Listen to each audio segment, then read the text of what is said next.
मुंह में अल्सर या कैंसर, गुटखा, तंबाकू, पान मसाला खाने वाले लोगों के साथ हमेशा यही होता है।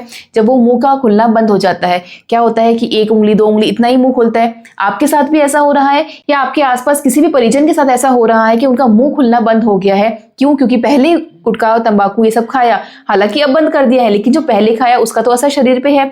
अब इसमें हुआ क्या है, जब आप गुटखा, तंबाकू का सेवन ज्यादा करते हैं, जो मुंह के अंदर की जो कोशिकाएं हैं वो स्टिफ हो जाती है। जो आपका बक्कल म्यूकोसा है वो स्टिफ हो गया है।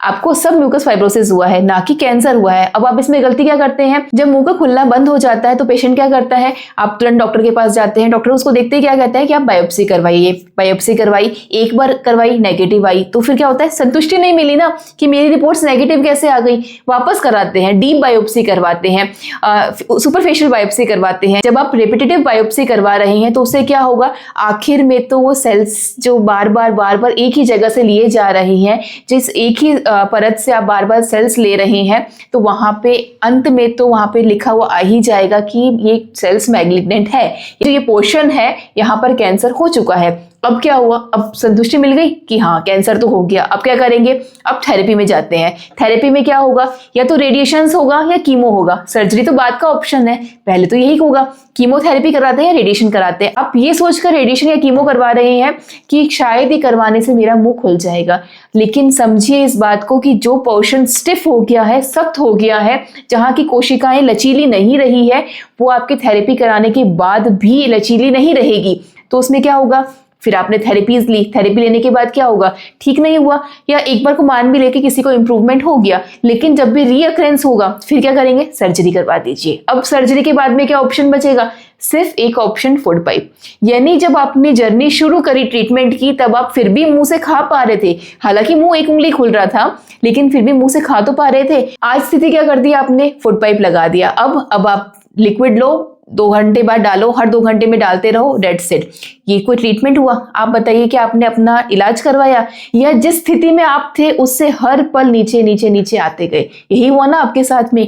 इससे बेहतर क्या था, इससे बेहतर था कि जो कोशिकाएं मृत हो गई है, स्टिफ हो गई है, आप उन पर काम करना शुरू कीजिए।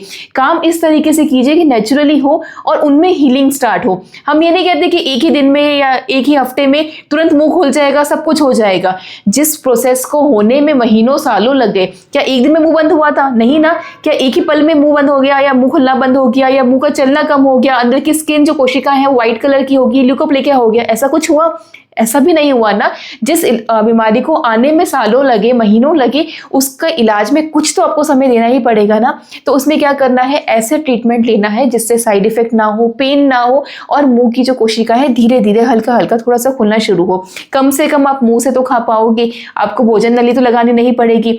वो ट्रीटमेंट जो आपका वजन नहीं गिरने देगा, वो सब कहाँ संभव है, संस्थान में पंचगव्य इम्यूनोथेरेपी से संभव है, ना कि कीमोथेरेपी या रेडिएशन से, जिससे आप हर पल आपका वजन गिरा रहे हैं, आप साइड इफेक्ट ले रहे हैं, आप कमजोर हो रहे हैं, आप कैंसर सेल्स को बढ़ा रही हैं अपने शरीर में। किस वजह से? क्योंकि आपका शरीर कमजोर होता जा रहा है। तो अगर आप या आपके आसपास कोई भी ऐसा व्यक्ति है जो इस दिक्कत से जूझ रहा है, जिसका मुंह नहीं खुल पा रहा है, तो संस्थान में तुरंत दिए गए नीचे जो नंबर आपको हेल्पलाइन नंबर दिए गए हैं, उस पर आप व्हाट्सअप कर सकते हैं, कॉल कर सकते हैं, जानकारी प्राप्त कर सकते हैं, सर्जरी करवाने से बच सकते हैं। और अगर सर्जरी फिर भी हो रखी है, फिर भी हमारे पास एक होप है, एक आखिरी आशा की किरण है, जिसकी वजह से हम लोग ठीक हो सकते हैं। तो तुरंत संस्थान में संपर्क करें और सलाह लें।